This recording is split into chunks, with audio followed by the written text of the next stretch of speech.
अब करना चाहिए पंचायती लोगों को दूसरे भाई की बात को सुने।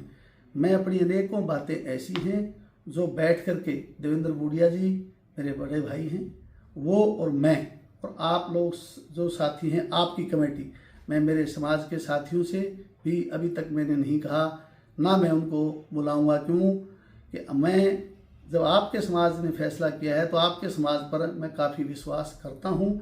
मेरे समाज के लोग भी मुझे बहुत, मेरे ऐसे साथी हैं जो बहुत सामाजिक रूप से बहुत ऊंचे दर्जे के लोग हैं, परंतु मैं किसी भी तरह से इसको ऐसा टकराव नहीं देना चाहता कि एक पक्ष और दूसरा पक्ष अलग अलग सामाजिक सोच के लोग हों, अलग अलग समाज के लोग हों, ताकि वो मैं इसलिए नहीं करना चाहता इकट्ठे कि कहीं कंट्रोवर्सी ना हो। मैं ऐसा सामाजिक व्यक्ति हूँ जो साधारण तौर पर समाज में को जोड़ने का काम करने वाला व्यक्ति हूँ।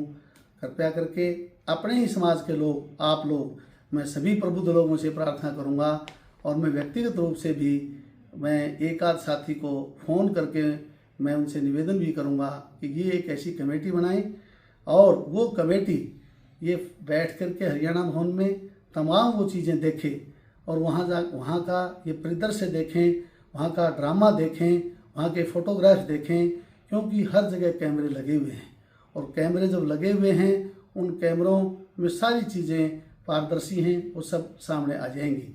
मैं इसलिए भी दोहराना चाहता हूँ मेरी बात कमेटी बनाने के लिए, और मेरे साथ न्याय हो। और मैं काफ़ी पीड़ित हूँ, कल से मुझे बड़ी पीड़ा है। बहुत से ऐसे फ़ोन आए, उन्होंने मेरे से पूछा, मैंने सबको एक ही जवाब दिया, परमपिता परमेश्वर और गुरु जमेश्वर भगवान अच्छा करेंगे, सद्बुद्धि आएगी। और मैं समझता हूँ कि मेरा भाई जिस तरह के जो बात की हैं, जिस तरह के लांछन लगाए, अगर उसमें एक बात भी सच हो तो मैं उसका गुनाहगार हूँ। भाइयों, बातें मैं आपके बीच में इसलिए लेकर के आया हूँ, सामाजिक व्यक्ति होने के नाते समाज में कटुता ना आए, लोगों में दुर्भावना पैदा ना हो। हमारा और आपका हमेशा एक ऐसा रिश्ता रहा, चाहे मुकाम का क्षेत्र हो, चाहे गुड़गांव में धर्मशाला की बात हो, दिल्ली की धर्मशाला की बात हो, हिसार में कार्यक्रम हो, मैंने कोई एक ऐसा कार्यक्रम नहीं छोड़ा जिससे कि मैं आपके पंथ और समाज में नहीं रहा हूँ। हर तरह का योगदान मेरा आपके समाज के साथ रहा, आपके समाज का भी मेरे ऊपर बड़ा योगदान रहा, आशीर्वाद रहा। मैं आप सबका आभारी हूँ। भाइयों, एक तरफा बात अच्छी लगती है। मैं पुनः दोहराना चाहता हूँ कि मैं अगर गलत हूँ या देवेंद्र भाई गलत हैं तो भी मैं आपसे एक प्रार्थना करूँगा कि वो गुरु जमेश्वर भगवान का नाम लेने वाले व्यक्ति हैं, मैं भी गुरु जमेश्वर भगवान में आस्था रखता हूँ। आप सभी प्रबुद्ध लोग, सभी पॉलिटिकल लोग, सामाजिक लोग, आप बैठेंगे और देखेंगे, जब वो वीडियो देखेंगे, वो दृश्य देखेंगे, हम सब हतप्रभ रह गए कि मैंने तो सोचा कि भाई देवेंद्र जो नीचे जब बैठा था वहाँ पे, और जब मैं बाहर देखा उसको तो मैंने सोचा कि भाई बीमार है। और उन्होंने मेरे को कहा कि मैं अभय सिंह चौटाला जी से बात कर रखी है, मैं रणधीर दवाई भी लाऊंगा। मैंने कहा भाई कोई बात नहीं, वो नहीं है तो मैं ले चलूँगा। मैंने पूरा प्रयास किया, ये 2 जगह बैठ गया, दोनों जगह मैंने, और भी अनेकों लोग बैठे थे, मंत्री थे, पूर्व मंत्री खड़े थे, पुलिस प्रशासन था बिल्कुल।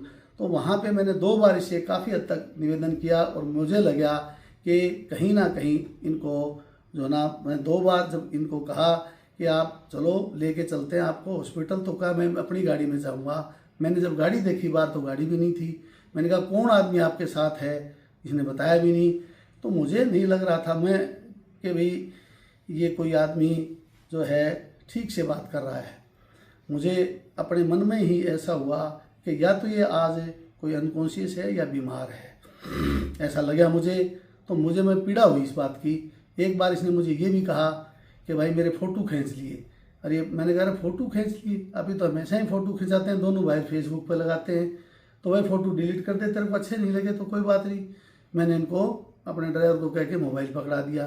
इन्होंने मोबाइल पे कोई छेड़छाड़ नहीं की। मैं कहना चाहता हूँ सामाजिक सौहार्द के लिए, आपस के अच्छे संबंध के लिए मैं प्रार्थना करता हूँ भाइयों कि मेरे साथ न्याय करो और 21 आदमी की कमेटी बनाओ, 20 की कमेटी बनाओ, 25 की कमेटी बनाओ, और वो कमेटी में हमारा भाई जो है देवेंद्र बूडिया जो समाज का प्रतिनिधित्व करता है उसको कमेटी के तौर पे भी शामिल करके उसी से न्याय करवाना, ताकि मुझे भी ये पता लगे दुनिया में भाई कहीं न्याय मिलता है।